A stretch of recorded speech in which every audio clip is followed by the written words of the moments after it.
Em um vídeo que nós lançamos há um tempo atrás, nós falamos a respeito da origem das animações chinesas e descobrimos que usamos o termo Donghua para nos referirmos às mesmas. Se você ainda não assistiu, eu vou deixar um card aqui em cima para você ir lá dar uma conferida. No vídeo de hoje nós iremos um pouco mais a fundo desse estilo de animação para entendermos por completo todos os seus gêneros. Vamos lá!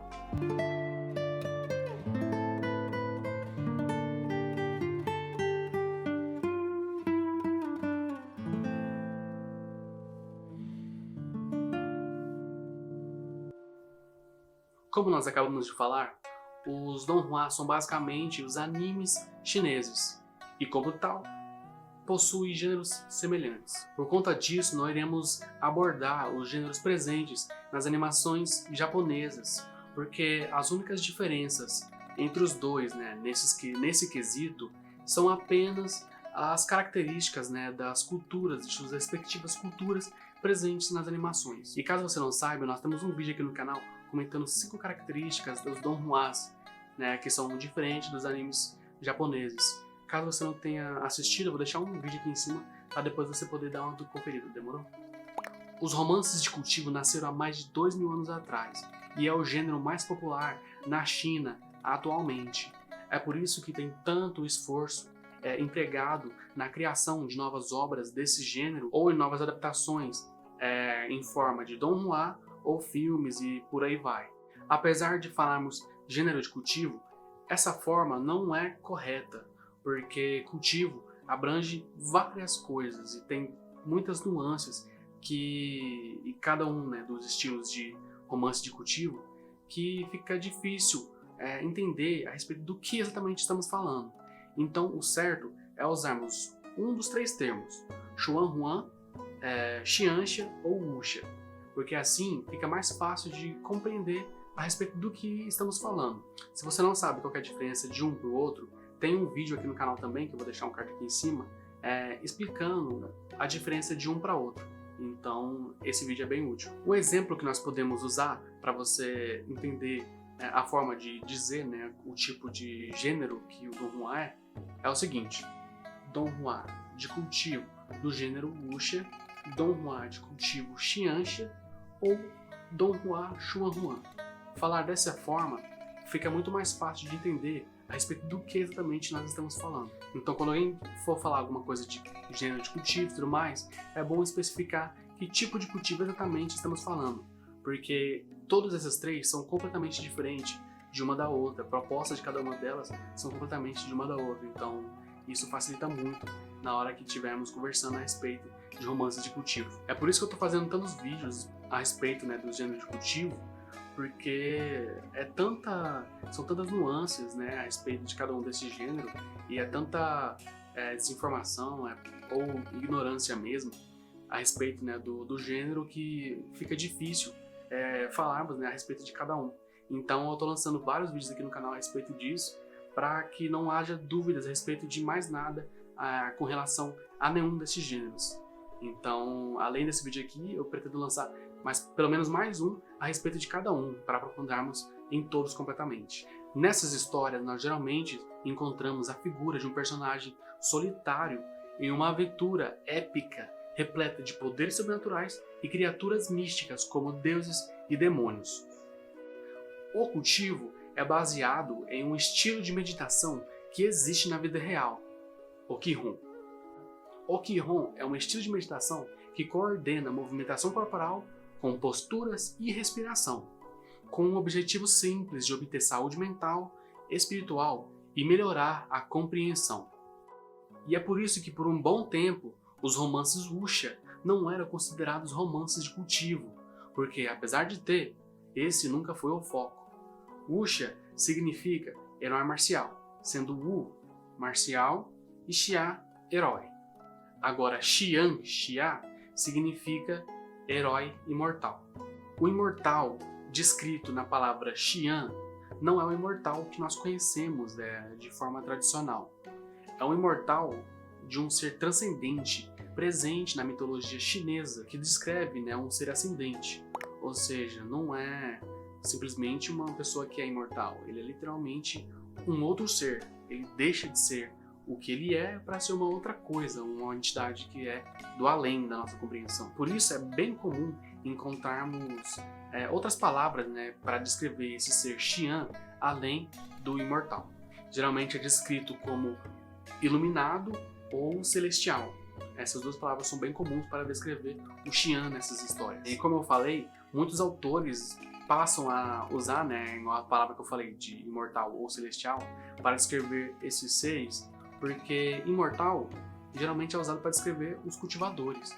Então, para não ter nenhuma dúvida, nenhuma confusão, eles acabam usando a palavra Xi'an para descrever os imortais e celestial, iluminado, Deus, alguma coisa assim, para descrever o ser Xi'an da história. E isso varia de romance para romance. No universo de Ergen, por exemplo, que é o autor de Ao Eterno, existem, se eu não me engano, são 5 seres Xi'ans, que é o Deus, o fantasma, o demônio, o diabo e o imortal. Cada um dos romances que ele escreve, o protagonista, no final, acaba se tornando um desses seres. Eu sei que em um romance e outro, um protagonista de outra história aparece lá já como ser Xi'an, como um desses 5 seres. Mas eu não sei se algum outro personagem que não os protagonistas de outros livros aparece. Então, pode ser que sim, pode ser que tenha mais de ser Xi'an, mas o importante aqui é você saber que eles podem usar outras palavras para descrever esse ser, mas todos eles são Xi'an. O gênero wuxia só passou a ser considerado um romance de cultivo depois que o gênero Xianxia passou a existir e ser reconhecido, né? Porque foi ele que se popularizou como um romance de cultivo. E como os dois gêneros são bem semelhantes e o gênero Xianxia é uma derivação do gênero wuxia, o wuxia passou a ser considerado um gênero de cultivo também. Os primeiros romances de cultivo, propriamente dito, só passaram a existir no período da República, que aconteceu entre os anos 1919 a 1949. Hoje, os romances de cultivo ganharam o mundo com traduções feitas por fã em sites como a Wuxia World, a Saikai Scan e em fansubs como a própria Don Juan no Sekai. O conceito de cultivo, presente em quase todos os romances desse gênero, são formas de acumular a energia do corpo no mundo e depois as consolidar na alma utilizando técnicas de respiração ou meditação. Quanto mais energia uma pessoa tem, mais alto é o seu nível de cultivo. Como eu já falei anteriormente, os romances de cultivo são muito populares na China e têm ganhado espaço ao redor do mundo, como em fansubs, né, e em sites que traduzem os romances, mas também pela saturação que as animações ao redor do mundo vêm recebendo por conta do alto volume de obras sendo lançadas.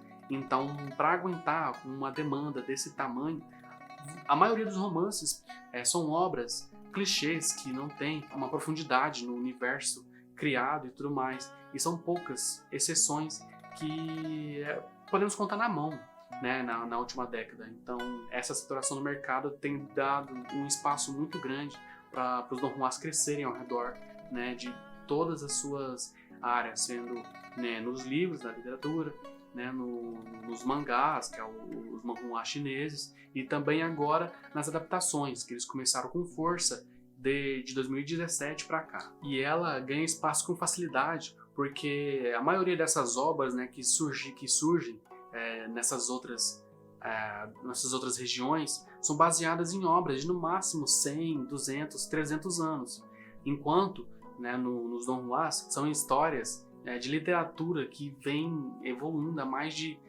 20 séculos. A simples existência, né, do sistema de cultivo torna os plots do romance de cultivo muito mais complexo do que dos outros gêneros, né, inclusive dos próprios Don Juans. Eu não estou aqui comparando só os Don Juans com anime, ou com cartoon, ou com desenho brasileiro.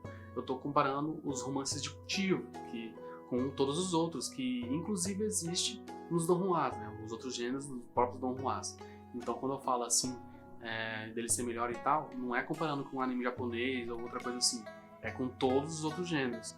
Então, um exemplo disso é dos plots, né, que nós podemos falar aqui, que só a existência, né, do sistema, como eu estava falando, possibilita os leitores terem uma certa previsibilidade do que pode acontecer. Então, para uma história ser boa, ela tem que aguentar, tem que lidar com isso de início ao fim.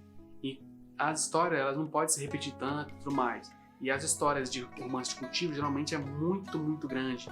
E todas elas estão concluídas. A maioria, né, estão concluídas. Então, quando uma obra é boa, ela é boa mesmo. Então tem essas diferenças. Enquanto no mangá a história está acontecendo ainda, não tem como saber se é boa ou se é ruim, aqui as histórias já estão concluídas. Os caras só tem que ir lá pegar e adaptar. Apesar de, no final, tudo continuar na mão do autor, a existência, né, do sistema de cultivo torna muito mais democrático o processo da separação entre as boas obras das ruins, já que dependendo do caminho, né, que o autor seguir, da escolha que ele fazer, fica muito mais fácil do telespectador entender se aquela história é boa ou é ruim. E essa é a principal razão pela maioria esmagadora dos autores de novelas, web novels e manhwas serem autores do estilo de gênero wuxia ou xuanhuan, porque além desse motivo, né, que nós acabamos de falar, esses dois gêneros já foram apresentados ao público, já um gênero mais aceitável, porque, por exemplo, o wuxia é bem consolidado já na indústria de cinema, é mais fácil do público geral entender, compreender e aceitar. Um exemplo disso é o filme que nós já citamos, né, algumas vezes aqui, que é o Tigre e o Dragão. E o gênero xuanhuan não precisa nem de apresentação, porque os próprios animes japoneses são basicamente nesse estilo. Existe um nível lá subdito, né, que tipo, ele não é estabelecido nenhum tipo de sistema, nenhum tipo de nível. Mas a gente sabe, por exemplo, no Dragon Ball tem um nível, tem o humano, né, o normal, tem o Saiyajin, que já é um pouco mais forte, tem o Super Saiyajin, o 2, a gente sabe que tem esses níveis, né, e todos esses tipos de alienígena, de humano e tudo mais, tá dentro de um nível estabelecido pelo autor, que ele fala, o cara tem 8.000 de poder, tem mais de 9.000 e por aí. Então existe um sisteminha, só que tudo tá na mão do autor, não tem os caras só simplesmente vai lá, treinam por uma semana e tudo mais, e aí é o autor que fala se aquele treino for suficiente ou não. E aí ele trabalha aquilo. E também porque esse não é o foco, né, de Dragon Ball, por exemplo. Não é falando mal, alguma coisa assim, é simplesmente o que ele é. Porque isso não é o foco. E o xuanhuan é desse jeito também. Existe, né, um sistema e tudo mais, só que o sistema é só uma desculpa para o autor poder fazer o que ele quer, não se preocupar tanto. Então, como a maioria dos autores hoje em dia, né, com acesso da internet e tudo mais, não tem tanta experiência, não consegue apresentar alguma coisa tão complexa, a maioria são autores desse gênero. Esse foi o nosso vídeo, né, falando a respeito dos gêneros, né, dos donhuas. Eu espero que você tenha curtido. E se curtiu, deixa o gostei no vídeo, comenta, deixa sua opinião aqui nos comentários aqui embaixo e eu vou deixando vocês aqui. O meu nome é Arrogância, eu sou o seu guia pelo caminho da imortalidade e você está seguindo para o domínio celestial. Até mais!